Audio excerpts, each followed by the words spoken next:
All right, so this is the metal draft. I know it doesn't look pretty, but you know what, that's all, man. I decided to end up using the stock L brackets, mainly because they have the little teeth in there that can hold this pretty tight with a bolt. That bolt is almost touching the glass because I have to cut the little nub off, but I'm actually gonna end up getting all fresh hardware for it, so no biggie. The big deal, so I got one bolt in there. I know it doesn't look pretty, we had to bend this down. It's all gonna get filed down and cleaned up, don't worry. Like I said, this is a cheap, but it works. They don't make brackets for this size, so this is where we're at. So what we're gonna do is we're gonna end up making a curve back to here so it all looks really nice. This part's very strong, and honestly, that's barely going anywhere. It's gonna have a little bit of move to it, but not a big deal. We'll probably put some padding underneath there of some sort just to help buffer any vibration, but that's way better. Honestly, the Volkswagen, I should have gotten some better brackets, but in my opinion, this looks a lot better. It's pushed out a little farther from where, on the Volkswagen, it was way back here. So having it farther forward is gonna help a lot with that light. Obviously, that's not level, nor is it really centered. That's about as good as it's gonna get, but these brackets are gonna get a lot more clean.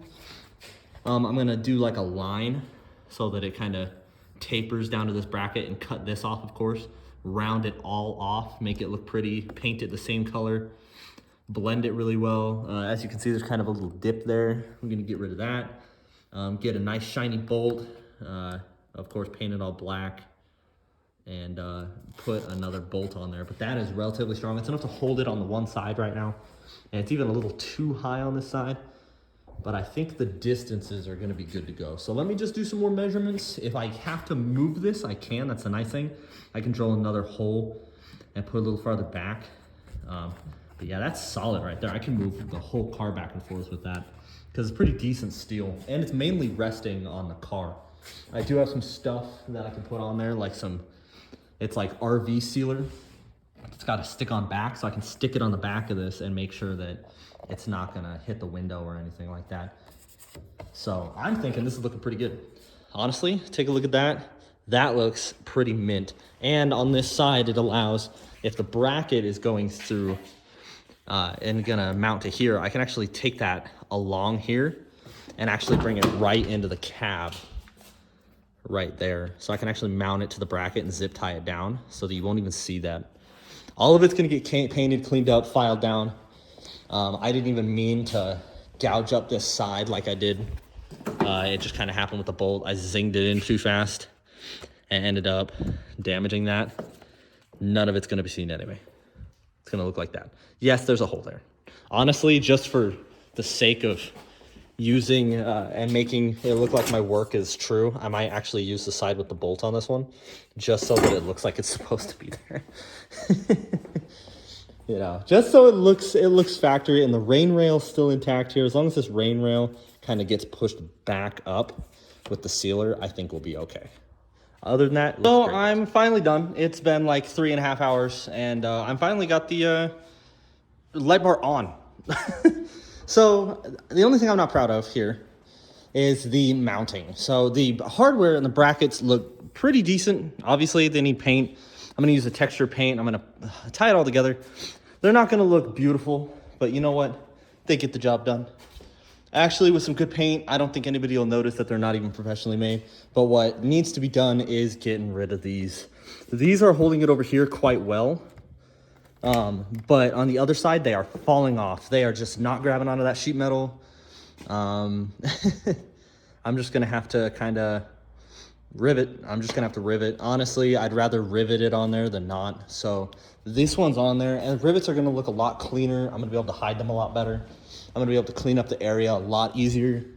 This side is just not coming together. I had to get some really big fat ones, and I drilled another hole. Obviously, I'll just rivet that hole and that hole, cover it all up, paint it, make it look good.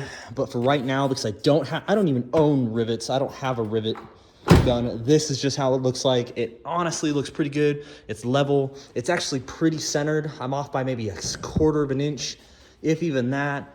I should be able to just run this cable right here. I'm gonna zip tie it. It should fit just right there.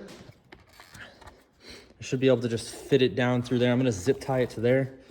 It's gonna look just like that. Beautiful. I do need to get, like I said, the new hardware that's gonna fit right here. Actually good, decent hardware. I need to take a trip to Pacific Standard and get some stuff. Okay, so that's done. That portion of it. I'm gonna go to Harbor Freight, but this thing is just solid. It's got a little bit of flex to it. That's okay. Honestly, she's not going anywhere. The only thing I'd be scared of is those screws coming out over there. Otherwise, this looks pretty great. Honestly, it really ties my Mazda together. It's one of those things that it's just like, most cars look decent with it on there. I'm pretty happy with it. Not my best fabrication skills, honestly. Learning my tools over there, like my vise, and mainly the fact that I don't have a lot of light. I definitely need some more light over here because when I'm working, I can't see what I'm doing. Like the shadows, I just can't really see. This vise is nice, but honestly, for bending this metal, obviously, bending metal this way is not the most efficient way. What I need is an actual metal bender. And I would have been able to make a really nice bracket and just bend them right how I like them. I don't have a metal bender though, nor do I have the cool little vice grips to do metal bending like the metal bending vice grips. So honestly, they're not going anywhere. Even if these rotate a little bit, it's not gonna make a difference. But yeah, there's a little bit of flex, but there's a little bit of flex in any of these because no matter where you mount it, normally the sheet metal that you're putting it into is just too weak. So I'm going to put this wire here, get this all buttoned up. I don't think I'm gonna wire it in yet. I could if I wanted to, but honestly, I don't have the switches for it yet. I haven't even made the center console. If anything, I would maybe wire it temporarily to this button. So at least I have it. But let's get it done.